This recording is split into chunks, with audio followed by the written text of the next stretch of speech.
मेरे channel the perfect creators में आप सभी का स्वागत है।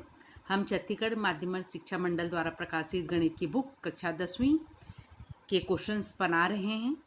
उसमें आज हम जिस चैप्टर को करने वाले हैं वो गणित का बहुत ही इंपॉर्टेंट चैप्टर द कक्षा 10वीं में माना जाता है, त्रिकोणमिति अध्याय 9। इस त्रिकोणमिति के क्वेश्चंस बहुत सारे एग्जाम में आते हैं और बहुत बच्चों के लिए टफ माने जाने वाला चैप्टर कहलाता है, परंतु आप इसको आसानी तरीके से समझना चाहते हैं तो पूरी वीडियो को पूरे तरीके से देखें। और यदि आपको वीडियो पसंद आता है तो इस वीडियो को लाइक करें और मेरे चैनल को सब्सक्राइब जरूर करें। तो चलिए आज स्टार्ट करते हैं आज का क्लास। तो हम स्टार्ट ले रहे हैं अध्याय 9, त्रिकोणमिति समीकरण एवं सर्व समीकरण। तो त्रिकोणमिति नाम से स्पष्ट है, त्रिकोण तीन कोणों से बना। तो हम जानते हैं तीन कोणों से बना एक त्रिभुज होता है। त्रिभुज में त्रिकोणमिति में जब भी हम बात करेंगे तो हमको समकोण त्रिभुज ही लेना है। ये जो कॉन्सेप्ट है ये 9वीं क्लास का कॉन्सेप्ट है, जिसको मैं आपको क्लियर कर दे रही हूँ, रिमाइंड कर दे रही हूँ ताकि आपको समझने में आसानी हो। तो त्रिकोणमिति में हमको एक ऐसा त्रिभुज लेना है जिसमें एक कोण 90 डिग्री बने और एक कोण को हम यदि थीटा ले लें, कुछ भी ले सकते हैं आप, मैंने यहाँ थीटा ले लिया। तो हम जानते हैं कि 90 कोण के सामने वाली भुजा कर्ण कहलाती है, थीटा के सामने वाली भुजा थीटा के सम्मुख भुजा कहलाती है, इसी को लंब कहा जाता है। और थीटा से जो जुड़ी हुई भुजा है, कर्ण को छोड़कर जो दूसरी जुड़ी हुई भुजा है वो थीटा की संलग्न भुजा कहलाती है और ये आधार होता है। तो हमारे पास तीन चीज है, लंब, कर्ण, आधार। अब इन तीन भुजाओं को के बीच में आपस में क्या क्या संबंध बनाया गया है वही पूरा त्रिकोणमिति का आधार है। तो हम रेशियो को लेंगे कि इन तीनों के बीच में क्या संबंध है। जैसे एक परिवार में बहुत सारे लोग रहते हैं तो हम उसके बीच में रिलेशन रहता है, मम्मी पापा का, बच्चे का, चाचा का, चाची का, बुआ का, मौसी का। उसी प्रकार इस परिवार में हमारे पास लंब, आधार, कर्ण है, तो इनके बीच में क्या संबंध है उस संबंध को हम यहाँ परिभाषित करेंगे। तो सबसे पहले रेशियो अनुपात के रूप में हम देखेंगे। तो हमारे पास त्रिकोणमिति में 6 त्रिकोणमिति पद होते हैं, sine theta, cos theta, tan theta, sine theta का उल्टा relation cosec theta, cos theta का उल्टा relation sec theta, tan theta का उल्टा रिलेशन कॉट थीटा। तो ये जो 6 त्रिकोण सिर्फ 6 त्रिकोणमिति पद होते हैं। इस 6 त्रिकोणमिति पद का ये जो सूत्र लिखा हुआ है उसको आधार याद करने का बहुत ही आसान सरल तरीका है, जो काफी प्रचलित भी है।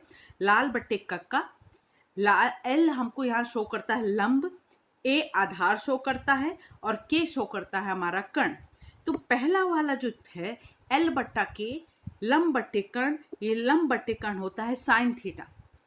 तो साइन थीटा का मान हो गया लंब बट्टे कर्ण, और साइन थीटा का उल्टा कर दिया जाए, कर्ण बट्टे लंब कर दिया जाए तो कॉसेक थीटा प्राप्त होता है।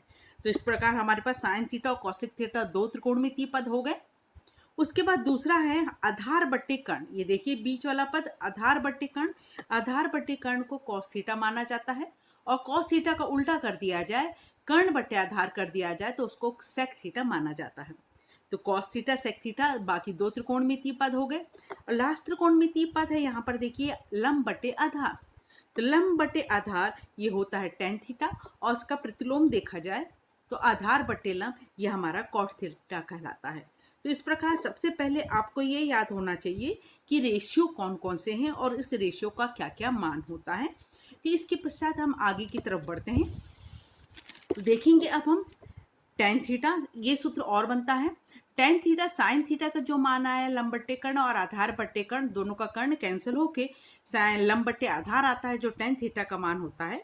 तो टेन थीटा का सूत्र बनता है साइन थीटा बट्टे कॉस थीटा, और टेन थीटा का अपोजिट कॉट थीटा होता है, तो ये उसका उल्टा हो गया कॉस थीटा बट्टे साइन थीटा, यानी कि अंश हर में चला जाता है, हर अंश में चला जाता है।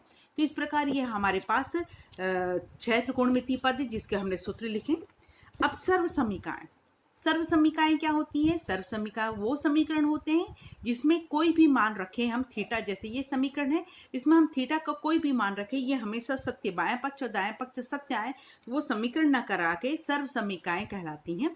तो इसमें हम 3 सर्व समीकरण पढ़ेंगे त्रिकोणमिति में। पहली सर्व समीकरण है sign square theta plus cos square theta बराबर 1। ये पहला सूत्र है जो आपको याद करना है, sign square theta plus cos square theta बराबर 1। इसके 2 फॉर्म और होते हैं, कुल मिला के इस फॉर्म के 3 होते हैं रूप।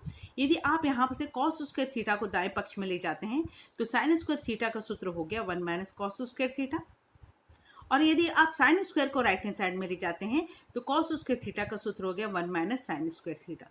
तो आपके पास एक सर्वसमीका पहली ये वाली है, इसको दो और फॉर्म में आपको याद करना है।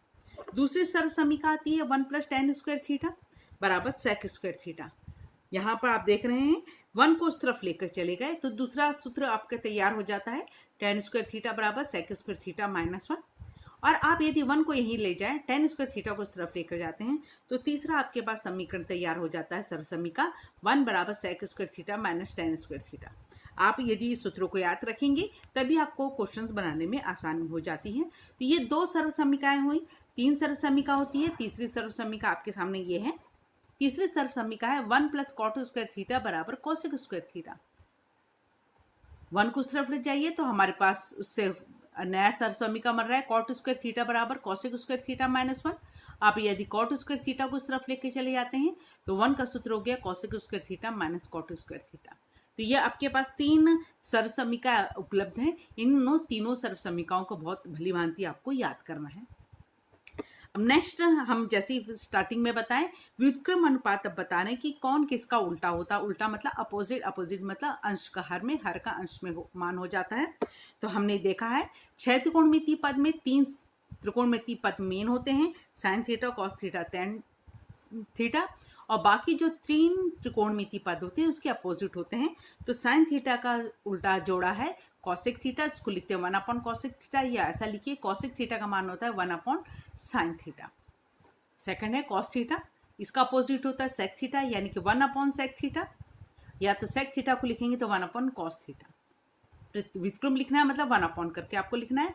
टेन थीटा, टेन थीटा को होता है 1 अपॉन कॉट थीटा, या कॉट थीटा को बोल रहे हैं आप तो 1 अपॉन टेन थीटा। ये आपको 3 त्रिकोण व्युत्क्रम अनुपात मिले। जिस प्रकार 6 त्रिकोणमितीय पद जो होते हैं वो आपस में तीन बाकी तीनों के साथ संबंध से जुड़े हुए रहते हैं।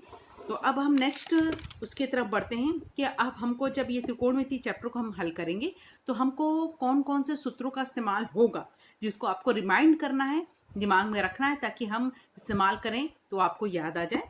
पहला सूत्र ये लगेगा कि आपके प्रश्न में यदि ए धन बी और ए ऋण बी हो, एक धन और एक ऋण हो, तो ये सूत्र आप पुरानी कक्षा में पढ़ चुके हैं, ए स्क्वायर माइनस बी स्क्वायर।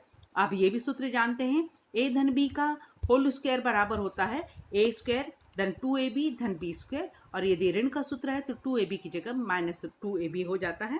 तो ये 3 सूत्र है जो पुरानी कक्षा के बीच बीच में हमको ये भी इस्तेमाल करने पड़ेंगे। और एक जो त्रिकोणमिति में बहुत ज़्यादा इस्तेमाल होता है पद, वो पद है हर का परिमेयकरण। हर का हम परिमेयकरण 9वीं कक्षा में कब करते थे, जब हर में वर्गमूल का चिन्ह हो तब हम करते थे। यहाँ पर सूत्रों का इस्तेमाल करते हुए करना होगा। यह लिखने का सिर्फ और सिर्फ यही कारण है कि इसको करा कैसे जाता था वो हम इसको रिमाइंड कर लें। हर को देखिए, अंश में आपका कुछ भी हो, यदि आपके पास हर में 2 संख्याओं के बीच में ऋण हो तो आप उस संख्याओं को सेम लेना। 4 ऋण वर्गमूल 3 है तो मैं 4 धन वर्गमूल 3 लेना है। ऋण है तो आपको धन दोनों ऊपर और नीचे लेना है, और अंश का अंश में गुणा और हर का हर में गुणा कर लेंगे आप। तो इस प्रकार आपको ये वाला पद प्राप्त हो जाएगा। तो हर का परिमेयकरण करने का तरीका क्या है? हर का परिमेयकरण का मतलब है कि आपके अंश में यदि ऋण है तो आप वही अंकों को लेंगे परंतु उसके चिन्ह को बदल देंगे। तो इस प्रकार ये हर का परिमेयकरण ये वाला भी आपका इस्तेमाल होने वाला है। तो अब हम बेसिक कॉन्सेप्ट में और आप लोगों को रिमाइंड करवा दूं, यहाँ पर ये सब चीज़ें छोटी छोटी इस्तेमाल होने वाली हैं। अब नेक्स्ट में एक कॉन्सेप्ट बता रही हूँ हम। लघुत्तम जब समावर्तक लेंगे, लघुत्तम समावर्तक के 3 नियम होते हैं बच्चों। 3 नियम मतलब क्या? जब आप बट्टे वाली संख्या का लघुत्तम लेते हैं, बट्टे वाली संख्याओं को जोड़ते हैं या घटाते हैं या गुणा करते हैं, तो बट्टे वाली संख्याओं को जोड़ते घटाते वक्त 3 नियम का तरीका चलता है। पहला, जब दोनों के हर समान हो। मेन नियम है कि दोनों के जब हर समान होते हैं तो आप हर को वैसे ही लिख लेते हैं, और अंश को 3 ऋण 7 घटाना तो 3 ऋण 7 कर लीजिए। यदि 3 धन 7 है तो यहाँ 3 धन 7 कर लीजिए। यानी आपका जब हर समान होगा तो आपको हर को लघुत्तम में एक बार लिखना है। दूसरा आप आएगा, दोनों का हर अलग अलग हो परंतु दोनों एक दूसरे के पहाड़े में ना आते हों, दोनों एक दूसरे से बिल्कुल अलग अलग हों। जैसे 4 और 5, 4 के पहाड़े में 5 नहीं आता, 5 के पहाड़े में 4 नहीं आता। यहाँ पर हम कब क्या करें, दोनों का हर सेम हो तो हमने अंश को जोड़ा या घटा दिया। सेम यहाँ पर भी हमको दोनों के हर को समान बनाना है, तो इसमें 5 का गुणा है, तो इस वाले में 3/4 में, पहले वाले में ऊपर नीचे 5 का गुणा कर लीजिए, और इस वाले में 4, यहाँ देखिए 4 पद है तो इसके ऊपर नीचे 4 का गुणा कर लीजिए। उससे फायदा ये होगा कि इसके में 5 का गुणा किया और इस वाले में हमने 4 का गुणा किया, तो नीचे 20 आता है। ऊपर 5 दिया 15/20, 7 चौक 28/20। तो यहाँ ये करने का मेन उद्देश्य क्या था, हमको हर समान बनाना है। जब हर समान हो गया तो आपका यही रूल लग जाता है, आप हर को एक बार लिखिए और ऊपर वाले को 15 ऋण 28 यदि जोड़ना है तो जोड़ दीजिए, घटाना है तो घटा दीजिए। मतलब दूसरा ये है कि जब दोनों का हर अलग अलग हो जो एक दूसरे के पहाड़े में ना आते। और तीसरा टाइप का आपका ऐसा मिलेगा जो दोनों का हर अलग तो है परंतु एक दूसरे के पहाड़े में आते हैं। आप देखिए 4 और 8 है, 8 4 के पहाड़े में आता है, यानी एक दूसरे के पहाड़े में आता है। उस स्थिति में आपको क्या काम करना है, उस स्थिति में आप देख रहे हैं यहाँ पर कि यहाँ पर अंश को हर को आपको समान बनाना है। तो ये 8 4 गुणित 2 है, दोनों में तो 4 4 सेम है, परंतु इसको यहाँ पर 4 है और यहाँ 8 है, तो इसको यहाँ पर 8 बनाना। 8 बनाने के लिए आपको किसका गुणा करना होगा, ऊपर नीचे 2 का गुणा करना पड़ेगा।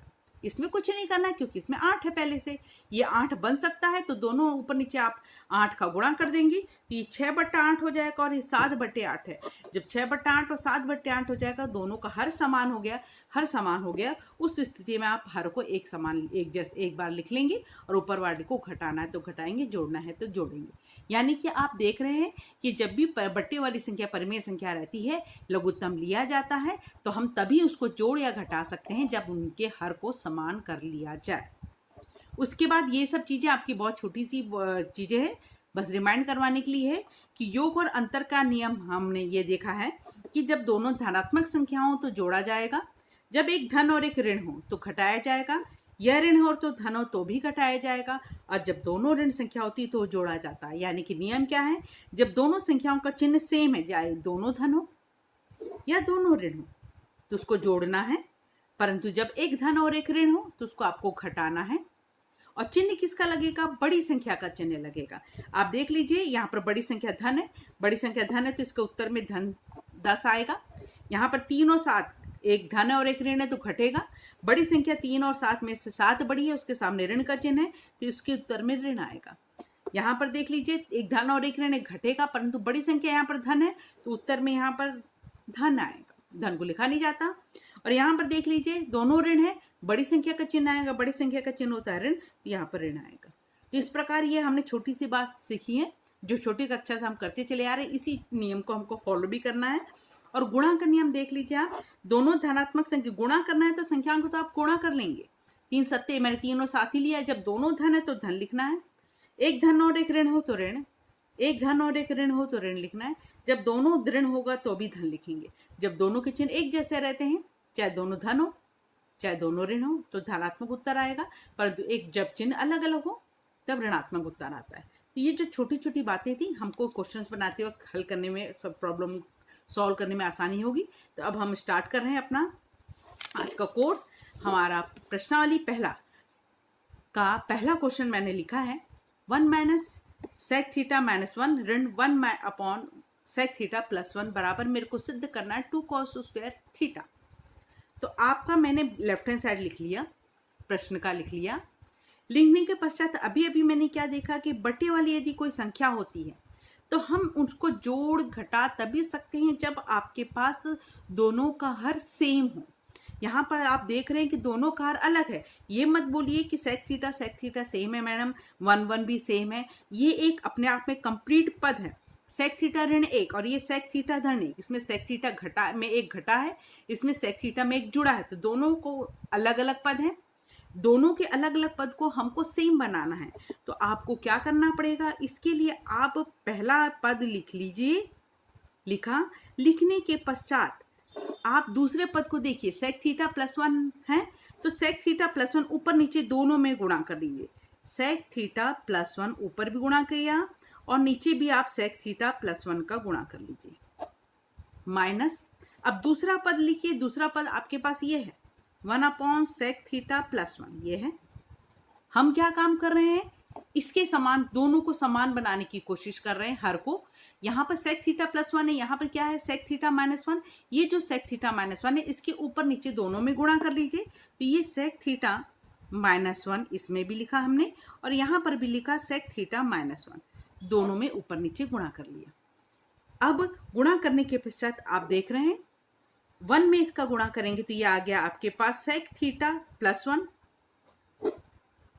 अब नीचे देख लीजिए आप, ए ऋण बी, ए धन बी का सूत्र लग रहा है, ए धन बी और ए ऋण बी का सूत्र अभी अभी हमने आप देखा कि ये सूत्र का इस्तेमाल हो रहा है, ए का वर्ग ऋण बी का वर्ग, यानी कि पहली का वर्ग ऋण दूसरी संख्या का वर्ग। यहाँ पर पहली संख्या दोनों में सेक थीटा है, दूसरी संख्या 1 है, तो यहाँ पर पहले का वर्ग सेक स्क्वायर थीटा ऋण दूसरे का वर्ग कर लिया। सेकंड पद में ऋण का ऋण चलेगा, बिल्कुल चेंज नहीं करना है इसको। अब आपके पास यहाँ पर देख लीजिए सेक थीटा ऋण 1 है, 1 के साथ गुणा करेंगे तो सेक थीटा ऋण 1 हुआ। नीचे तो सेम चल रहा है, ए धन बी ए ऋण बी, तो सूत्र लग गया सेक स्क्वायर थीटा ऋण 1 का वर्ग, ए का वर्ग ऋण बी का। उससे फायदा क्या हुआ कि दोनों का हर को ध्यान से देखिए सेम है, दोनों का हर सेम है, यानी कि अब आप दोनों में को 1 के बट्टे के नीचे लिख सकते हैं, 1 के वर्ग को 1 लिख रहे हैं। तो ये करने का, इसको परिमेयकरण करना बोलते हैं। इसको करने का क्या मतलब था, इसको करने का ये मतलब था कि ताकि दोनों का हर हम एक जैसा बना सके। जैसे दोनों का हर एक जैसा हो जाता है तो हम एक बार उस हर को लिख लेते हैं। अब अंश को देखिए, अंश है अपने पास सेक थीटा प्लस 1, लिख लिया। सामने ऋण का चिन्ह है, ऋण का चिन्ह है बच्चों, तो यहाँ पर ऋण की चिन्ह है तो चिन्ह बदलेगा। आप जानते हैं ये ऋण का चिन्ह है तो यहाँ पर धन ऋण हो जाएगा और ये ऋण वाला धन हो जाएगा। ये हो गया ऋण सेक थीटा और ये ऋण 1 हो गया धन 1। चिन्ह बदलेगा कब, जब कोष्ठक के सामने या सामने आपके पास ऋण होता है तो अंदर की दोनों संख्याओं का अंश में चिन्ह बदल जाता है। तो अब आप देख रहे हैं यहाँ पर सेक थीटा धन में था, सेक थीटा ऋण में था, कैंसिल हो गया, धन 1 और धन 1 मिलके 2 आ रहा है। अब नीचे आप देखिए सेक स्क्वायर थीटा माइनस 1, आपने सूत्र देखा है इसके पहले में कि सेक स्क्वायर थीटा माइनस 1 का सूत्र होता है टेन स्क्वायर थीटा। दूसरा त्रिकोण में सर्वसमीका का है, तो ये हो गया सेक स्क्वायर थीटा माइनस 1 का सूत्र हो गया टेन स्क्वायर थीटा, तो यानी नीचे का उत्तर आ गया टेन स्क्वायर थीटा। हमारे यहां तक शॉर्टकट आंसर आ गया। अब आप प्रश्न में चेक करिए, आपके आंसर में कॉट स्क्वायर थीटा चाहिए और आप जानते हैं कि 1/tan थीटा, tan थीटा का प्रतिलोम होता है कॉट थीटा। तो यहाँ पर इसका इस्तेमाल करेंगे हम कि 1/tan थीटा, यहाँ पर tan स्क्वायर थीटा है, तो यदि आप यहाँ tan स्क्वायर थीटा लगाते हैं तो ये कॉट स्क्वायर थीटा हो जाएगा। यानी कि 1 हर में यदि tan स्क्वायर थीटा है तो अंश में जाके कॉट स्क्वायर थीटा हो जाएगा। तो ये 2 का 2 लिखा, ये जो हर में tan स्क्वायर थीटा है ये अंश में जाके हो गया कॉट स्क्वायर थीटा। इस प्रकार हमें ये दायां पक्ष प्राप्त होता है। बहुत ही इंपॉर्टेंट सवाल है ये। अब हम नेक्स्ट प्रश्न की तरफ बढ़ रहे हैं। नेक्स्ट प्रश्न लिखा है मैंने, ये देखिए आपके सामने है, sec square theta plus cosec square theta बराबर सेक स्क्वायर थीटा गुणा कॉसेक स्क्वायर थीटा। यहाँ पर देखिए दोनों वही पद हैं, बायां पक्ष में भी दाएं पक्ष में भी। सवाल में इन दोनों के बीच में धन का चिन्ह है और जो सिद्ध करना है उस दोनों के बीच में गुणा का चिन्ह है। तो हम बायां पक्ष से स्टार्ट करते हैं, हम लेफ्ट हैंड साइड लिख लेते हैं। लेफ्ट हैंड साइड हमारा है सेक स्क्वायर थीटा धन कॉसेक स्क्वायर थीटा, हमने लिख लिया। अब हमारे पास, हम स्टार्ट कहाँ से प्रश्न को करते हैं, बट्टा होता तो हम उत्तर ले लेते, परंतु उस स्थिति में यहाँ तो बट्टा नहीं है। अब हमारे पास एक ही चारा है कि हम इसको बदल दें। अब हम जानते हैं कि सेक थीटा किसका अपोजिट होता है, सेक थीटा होता है 1/cos थीटा और यहां पर कॉसेक थीटा होता है 1/sin theta. Sec theta 1/cos theta होता है और कॉसेक थीटा 1/sin थीटा होता है। चूंकि यहाँ पर वर्ग है तो आप यहाँ पर वर्ग लगाते हैं तो कॉस में भी वर्ग हो जाएगा। 1 का वर्ग तो कोई फर्क नहीं पड़ता, 1 इसलिए इसमें वर्ग नहीं लगाया मैंने। कॉसेक उसके इसमें वर्ग लगाएंगे तो यहाँ पर साइन का भी वर्ग हो जाएगा। तो अब आपके पास प्रश्न बदल गया, इस सेक स्क्वायर थीटा की जगह हम लिख लेंगे 1/cos स्क्वायर थीटा। तो सेक स्क्वायर थीटा की जगह लिखा 1/cos स्क्वायर थीटा धन, अब कॉसेक स्क्वायर थीटा की जगह लिखा 1/sin स्क्वायर थीटा। तो पहला स्टेप्स आ गया, हमने सेक और कॉसेक को साइन और कॉस में बदल दिया इन दो सूत्र का इस्तेमाल करते हुए। अब आपके पास क्या आ गया, बट्टी में आ गया। बट्टी में आ गया तो अभी हम लोग क्या कर रहे थे कि बट्टी वाले को यदि जोड़ा और घटाना तभी संभव है जब हम हर को समान बना लें। तो आप एक काम करिए करिए, उसको हर को समान बनाने के देख लीजिए दोनों का हर अलग अलग है। जब एक जैसा हर होता तो हम एक बार लिख लेते, अलग अलग है तो आप सबसे अच्छा तरीका रहता है कि दोनों को आप लिख लीजिए ऐसा। देखिए मैंने थोड़ा दूर दूर करके लिख लिया। अब आप देखिए पहले वाले में दूसरे वाले का हर जो है उसका ऊपर नीचे गुणा कर लीजिए, साइन स्क्वायर थीटा है ये, तो आप इसके ऊपर नीचे साइन स्क्वायर थीटा का गुणा कर लीजिए, साइन स्क्वायर थीटा गुणित साइन स्क्वायर थीटा। अब यहां पर देखिए दूसरे वाले में पहले वाले का हर क्या है, कॉस स्क्वायर थीटा, तो इसके ऊपर नीचे कॉस स्क्वायर थीटा का गुणा कर लीजिए आप।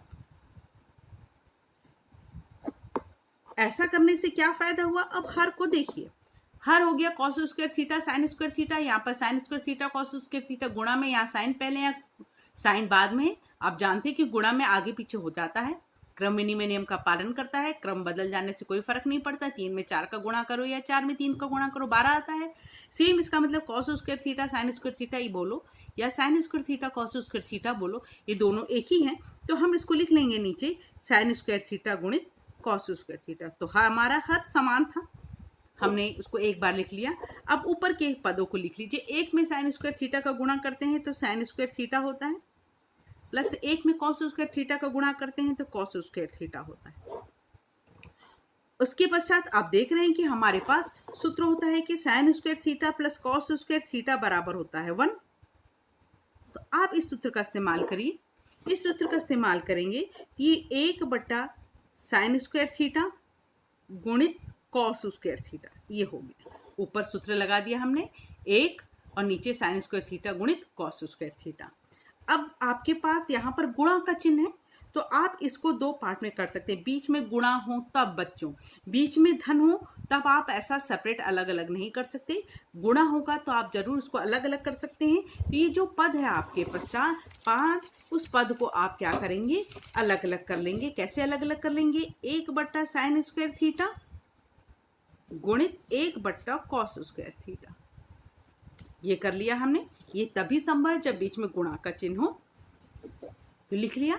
अब आपके पास 1 साइन थीटा, 1 साइन थीटा का सूत्र क्या होता है बच्चों, साइन थीटा किसका उल्टा होता है, कॉसेक। ये हो गया, यहाँ स्क्वायरिंग लिखेंगे तो यहाँ पर भी स्क्वायरिंग आ जाएगा। अब cos theta, 1 cos theta, cos किसका व्युत्क्रम होता है, सेक थीटा का। चूंकि यहाँ वर्ग है तो इसलिए भी यहाँ पर भी वर्ग आ जाएगा। तो 1 साइन स्क्वायर थीटा हुआ कॉसेक स्क्वायर थीटा गुणित 1 कॉस स्क्वायर थीटा हुआ सेक स्क्वायर थीटा। तो देखिए बीच में गुणा का चिन्ह आ गया। इस प्रकार ये हमारा दायां पक्ष प्राप्त होता है। बहुत इंपॉर्टेंट सवाल है ये भी। इसके लिए आपको जो त्रिकोणमितीय सर्वसमीकाएं हैं उसको बिल्कुल दिमाग में बैठा के रखना होगा। जहां वर्ग होगा वहां पर 90% सर्वसमीका का इस्तेमाल होता है। अब मैं नेक्स्ट प्रश्न की तरफ बढ़ रही हूँ बच्चों। नेक्स्ट प्रश्न लेकर आई हूँ प्रश्नावली का तीसरा प्रश्न। वो प्रश्न है साइन की घात 4a धन कॉस की घात 4a बराबर 1 ऋण 2 sine square a cos square a। Exam में या एक ही जगह थीटा भी लिख कर दे सकता है, सेम करने का तरीका रहेगा, इसमें कोई बड़ी बात नहीं है। तो अब हम इसका हल करने के लिए हम लेफ्ट हैंड साइड ले रहे हैं। लेफ्ट हैंड साइड लिया, साइन की घात 4a धन कॉस की घात 4a। अब हमने सर्वसमीका देखी थी। सर्वसमीका में कोई भी सूत्र ऐसा नहीं था जिसमें घात 4 हो। घात 2 वाला सर्वसमीका था, घात 2 वाला सर्वसमीका, तो उसको हम क्या काम करेंगे, यहाँ बस सूत्र का इस्तेमाल करेंगे। साइन की घात 2 की घात 2, 4 को मैंने 2 की घात 2 में तोड़ा, बीच में धन का चिन्ह, फिर कॉस की घात 2 की घात 2 लिखा। अब आप इसको सोचिए और इसको एक पद सोचिए। अब कौन सा सूत्र का इस्तेमाल कर रहे हैं, ध्यान से देखना। अब हमारे पास ये सूत्र हम देखते थे कि a धन b का वर्ग का सूत्र हम क्या पढ़े हैं, a का वर्ग धन b का वर्ग धन 2ab। ये हम सूत्र देखें। यहां पर यदि मैं इसको a बोलूं, इसको b बोलूं, तो a का वर्ग b का वर्ग मेरे को ये सूत्र का इस्तेमाल करना है जो दाएं पक्ष में। तो एक काम करिए, ये 2ab को उस तरफ ले आइए। ये हो गया a धन b पूरे का वर्ग धन 2ab, बाएं पक्ष में आके ऋण 2ab। तो बराबर आपके पास दाएं पक्ष में क्या बचा, a का वर्ग धन b का वर्ग। तो ये जो सूत्र हम छोटी कक्षा से पढ़ते चले आ रहे थे उसका एक इस्तेमाल हमने ये भी देखा कि हमारे पास a धन b पूरे का वर्ग हो तो हम उस सूत्र के इस्तेमाल करके a का वर्ग धन b का वर्ग का सूत्र बना सकते हैं। a धन b का पूरे का वर्ग ऋण 2ab। कुछ बच्चे क्या काम करते हैं उसको मैं ऊपर लिख कर दिखा रही हूँ। a धन b पूरे का वर्ग रहता है, उसमें क्या काम करते हैं, a का वर्ग कर लेते हैं, फिर धन लगा के b का वर्ग कर लेते हैं। ये ऐसा नहीं होता है बच्चों। ये बीच में जब धन का चिन्ह हो और ऋण का चिन्ह हो और पूरे की घात 2 हो तो ये घात अलग अलग ऐसे नहीं लिख सकते। परंतु यही चिन्ह यदि गुणा में होता बच्चों, यहाँ गुणा होता या भाग होता, तो उस स्थिति में हम a का वर्ग गुणा या भाग b का वर्ग लिख सकते हैं।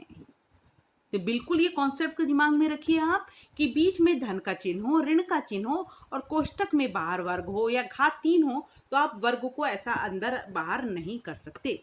परंतु जब बीच में गुणा हो या भाग हो तो आप वर्ग को अंदर लेकर आ सकते हैं, दोनों के ऊपर अलग अलग लिख सकते हैं।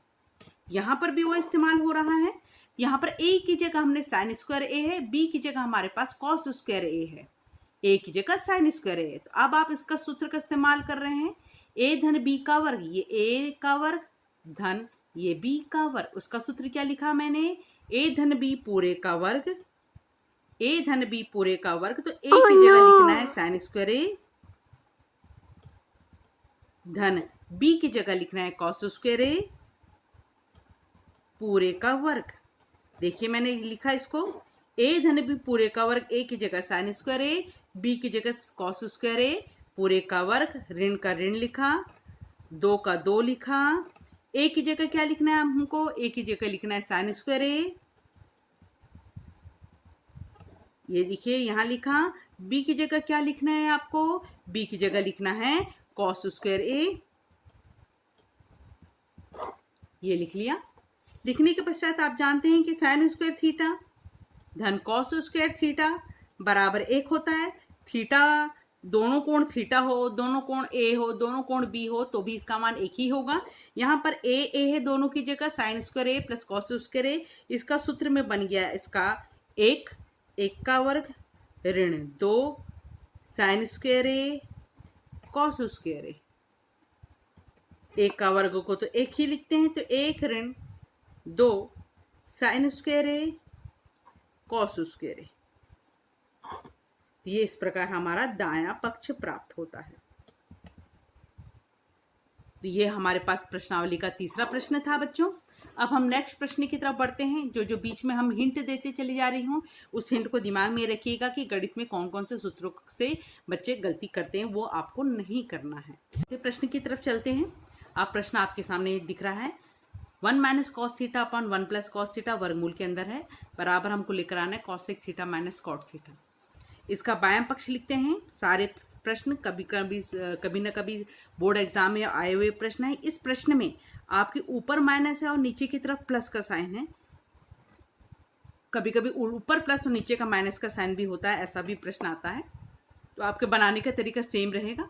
जब भी आपके पास वर्गमूल वाला प्रश्न आए और अंश और हर में धन और ऋण संख्याएं एक जैसी, एक और कॉस, धन और ऋण का फर्क है, तो आप हर का परिमेयकरण करें। आज ये बताया है कि हर का परिमेयकरण कैसे किया जाता है। सेम वही हम यहाँ कर रहे हैं हर का परिमेयकरण करने पर। इसके लिए आपको क्या करना है, आप प्रश्न को लिख लीजिए 1 ऋण कॉस थीटा अपॉन 1 धन कॉस थीटा। आपने प्रश्न को लिख लिया। लिखने के पश्चात वर्गमूल के अंदर ही हर को देखिए, 1 धन कॉस थीटा है तो 1 ऋण कॉस थीटा का ऊपर नीचे गुणा करिए, 1 ऋण कॉस थीटा। यहाँ धन है तो आपको ऋण का करना और ये दोनों पद सेम रहेंगे। अब आप देखिए ध्यान से इस पदों को देखिएगा। यहाँ पर भी बच्चे क्या गलती करते हैं, ध्यान से देखिए, अंश को देखिए, 1 ऋण कॉस थीटा है और ये भी 1 ऋण कॉस थीटा है, दोनों सेम है बच्चों, दोनों में ऋण ऋण है। 1 ऋण कॉस थीटा 1 ऋण कॉस थीटा, यानी कि 1 ऋण कॉस थीटा 2 बार कोणनखंड के रूप में है, तो आप घात में 2 लिखेंगे। परंतु नीचे देखिए बच्चों, नीचे यहाँ पर एक में धन है और एक में ऋण है, तो आपका सूत्र a धन b और a ऋण b लग रहा है। उसका सूत्र होता है a का वर्ग ऋण b का वर्ग। दोनों में फर्क देखा आपने, ऊपर एक जैसा था तो इसलिए पूरे की घात 2 लिखा है, और नीचे एक धन था और एक ऋण था तो a का वर्ग ऋण b का वर्ग लिखा। यानी कि आप देख रहे हैं a ऋण b 2 बार है एक जैसा, तो आपको a ऋण b पूरे की घात 2 लिखनी है। और आपके पास यदि a ऋण b और a धन b है, एक धन और एक ऋण है, तो आपको a का वर्ग ऋण b का वर्ग लिखना है। दोनों में फर्क होता है, ध्यान से आपने देख लिया। इसी चीज का इस्तेमाल करेंगे अब हम। अब इस क्वेश्चन में, नेक्स्ट क्वेश्चन में देख रहे हैं वर्गमूल के अंदर वर्ग आ चुका है। ये हर में देखिए आप, हर में आपका एक ऋण कॉस स्क्वायर थीटा, आप सूत्र जानते हैं, एक ऋण कॉस स्क्वायर थीटा का सूत्र होता है साइन स्क्वायर थीटा। तो यहां पर आप एक ऋण कॉस स्क्वायर थीटा का सूत्र लिखा साइन स्क्वायर थीटा। तो अब आपका प्रश्न में वर्गमूल है, पूरा कोष्टक में वर्ग है, नीचे हर में भी वर्ग है, अंश में भी वर्ग है। तो आप जब वर्गमूल हटाएंगे तो दोनों का वर्ग हट जाएगा, तो आपके पास क्या बचेगा, सिर्फ एक ऋण कॉस थीटा बटे साइन थीटा। तो अब आपके पास बच रहा है एक ऋण कॉस थीटा बटे साइन थीटा। जब हर एक बार लिखा हुआ है, आप इसको 2 बार कर सकते हैं, अलग अलग पदों में अंश को 2 पदों में तोड़ सकते हैं। यही हम पहले भी करते आ रहे हैं कि जब हर समान होता था तो हम उसको एक बार लिखते थे। अभी उल्टा तरह कर रहे हैं, जब एक बार लिखा है उसको हम 2 बार कर सकते हैं। ऊपर एक ऋण कॉस थीटा को अलग अलग पद में तोड़ दिया। और आप जानते हैं कि 1 बट्टा साइन थीटा सूत्र होता है कॉसेक थीटा का, और कॉस थीटा बट्टे साइन थीटा सूत्र होता है कॉट थीटा का। इस प्रकार हमें ये दायां पक्ष प्राप्त होता है। बहुत इंपॉर्टेंट और सरल प्रश्न था ये। अब हम आज के चैनल वीडियो का लास्ट प्रश्न करने जा रहे हैं, प्रश्न नंबर 5वां। प्रश्न देखिए, आपको देखने में बहुत बड़ा लग रहा होगा। एक धन cot theta minus cosec theta, एक धन tan theta plus sec theta, और आंसर क्या है 2। सिर्फ छोटा सा 2 लेकर आना है। इसमें आप देख रहे हैं कोई बटा नहीं है, बटा नहीं है यानी लघुत्तम नहीं ले सकते हम। देख रहे हैं कहीं वर्ग नहीं है, वर्ग नहीं है यानी आप सर्वसमीका का इस्तेमाल नहीं कर सकते। तो फिर हम करें क्या? तीसरा ऑप्शन रहता है हमारे पास, जब बहुत सारे त्रिकोण, 6 त्रिकोणमितीय पद में से 4 पद तो यही लिखे हुए, कॉट, कॉसेक, टैन, सेक। तो अब हम क्या करेंगे, सबको साइन और कॉस के पद में बदल देंगे, जो प्रश्न को बहुत आसान बना देगा। तो हम बायां पक्ष ले रहे हैं।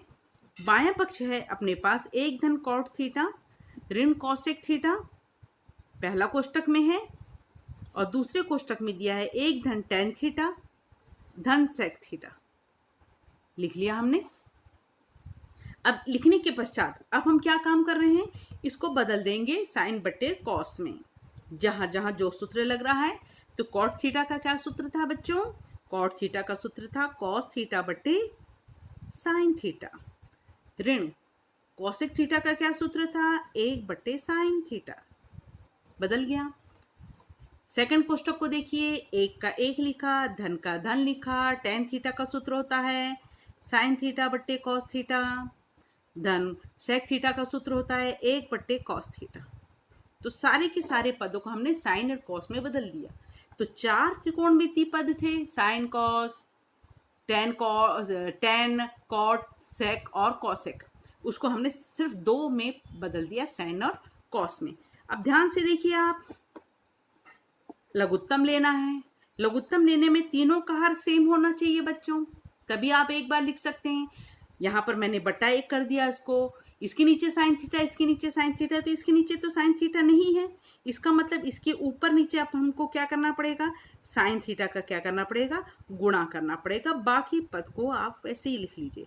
तो ये स्टेप्स क्यों कर रहे हैं बच्चों, हम इसलिए कर रहे हैं कि ताकि तीनों के नीचे एक जैसे साइन थीटा आ जाए। सेम यहाँ पर भी वही काम, देखिए 1 को मैंने 1 बट्टा 1 लिखा, इसके नीचे कॉस थीटा है, इसके नीचे कॉस थीटा है, कितना अच्छा होता है इसके नीचे भी कॉस थीटा आ जाता हो।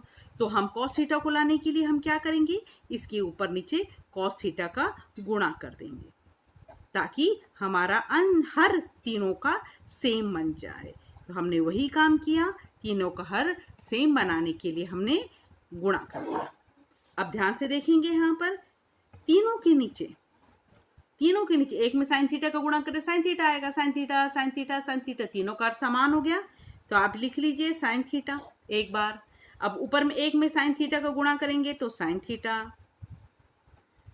प्लस लगाइए ये कॉस थीटा, माइनस लगाइए ये 1, अंश को लिख लिया। सेम वही यहां पर भी करेंगे आप। एक में कॉस थीटा का गुणा करेंगे cos theta cos theta cos theta, तो आप लिखिए कॉस थीटा। एक में कॉस थीटा का गुणा करेंगे कॉस थीटा, प्लस यहां पर साइन थीटा और प्लस 1, ये मिल गया। मिलने के पश्चात हमने लघुत्तम तो ले लिया है हर समान करके। अब अंश को ध्यान से देखिए, अंश को ध्यान से देखोगे तो ये वाला पद sign theta plus cos theta यहाँ है, sign theta plus cos theta यहाँ पर भी है। ये ऋण 1 है और ये धन 1 है। इससे क्या याद आया बच्चों कि यदि मैं इसको a बोलूं, इसको b a बोलूं, तो a ऋण b a धन b, ये सूत्र दिख रहा है, ये a का काम करेगा, sign theta plus cos theta b का काम करेगा 1, sign theta plus cos theta a का काम करेगा, b का काम करेगा 1। तो सूत्र क्या होता है, एक धन में हो और एक ऋण में हो, तो हमने सूत्र क्या रखा है, a का वर्ग ऋण b का वर्ग। यहाँ पर a कौन काम कर रहा है, ये दोनों पद मिलकर a काम कर रहे हैं, sine theta plus cos theta ये a है और b की जगह है 1, तो हमारा अंश बदल गया, a का वर्ग ऋण b का वर्ग। a की जगह लिखना है आपको sign theta plus cos theta का वर्ग, a का वर्ग हुआ ये a का वर्ग, ऋण b है 1, b का वर्ग लिख लिया। तो इन दोनों का गुणा हो गया। गुणा का नियम क्या बोलते हैं, बीच में गुणा चल रहा है बच्चों, अंश का अंश में गुणा करके हमने सूत्र लगा दिया। अब हर का हर में गुणा कर लीजिए, sign theta cos theta, sine theta गुणित कॉस थीटा। तो अब हम हर में ऐसा गुणा का चिन्ह नहीं लगाते, साइन त्रिकोणमितीय पदों में ऐसा गुणा का चिन्ह नहीं लगाते, एक दूसरे को पास में लिख दिया जाता है। तो अब हम इसमें क्या सूत्र का इस्तेमाल दिख रहा है, a धन b पूरे की घात 2 का सूत्र दिख रहा है।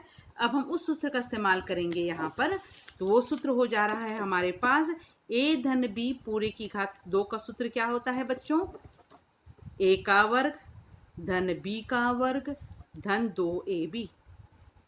तो हमारे पास sine theta plus cos theta का वर्ग था, साइन की जगह साइन स्क्वायर थीटा, b की जगह cos square theta plus 2ab 2 sign theta cos theta, ये सूत्र लगा दिया।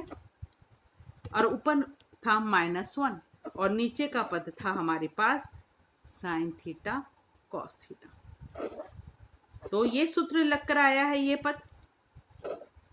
अब हमारे पास sine square theta plus cos square theta का सूत्र क्या होता है, 1। तो sine square theta plus cos square theta का सूत्र का इस्तेमाल किया 1, तो इसकी जगह आप लिख लीजिए 1, इसकी जगह आप लिखेंगे 1, धन का धन 2 sign theta cos theta, 2 sign theta cos theta, ऋण 1 और पूरे का नीचे कितना चल रहा है, साइन थीटा कॉस थीटा, गुणा है, गुणा को दर्शाया नहीं जाता, ऐसे लिख दिया जाता है, धन 1 ऋण 1 कैंसिल हो गया। तो आपके पास ऊपर मिला साइन थीटा कॉस थीटा और नीचे भी हुआ साइन थीटा कॉस थीटा, गुणा है यहाँ पर, तो साइन थीटा से कैंसिल, कॉस थीटा से कैंसिल, तो ये मिल गया 2, जो हमारा राइट हैंड साइड आ गया। तो इस प्रकार आप देख रहे हैं। एक हिंट और यहाँ पर देना चाहूंगी आप लोगों को मैं, 3 गुणित 4 हो और यहाँ पर 4 गुणित 3 हो, गुणा का चिन्ह तो आप ऐसा करके कैंसिल कर सकते हैं, परंतु यहाँ पर जब 3 धन 4 हो और यहाँ पर 3 ऋण 4 हो, तो आप सोचेंगे कि मैं 4 को 4 से कैंसिल कर लूं, 3 को 3 से कैंसिल कर लूं, ये असंभव है। बीच में धन और ऋण हो तो इस प्रकार अंश और हर में कैंसिल नहीं किया जा सकता, सिर्फ ये नियम लागू होता है गुणा में। इस प्रकार ये हमारा राइट हैंड साइड 2 प्राप्त हुआ। तो आज हमने त्रिकोणमिति के बेसिक चीजों को देखा, उसके सर्वसमीकाओं को देखा और प्रश्नावली के हमने 5 क्वेश्चन बनाए। उम्मीद करती हूँ आपको ये चैनल बहुत पसंद आया होगा। तो आप इस चैनल के आगे के पार्ट को देखने के लिए आगे के मेरे वीडियो के लिए इंतजार करें। तब तक के लिए ओके बाय बच्चों।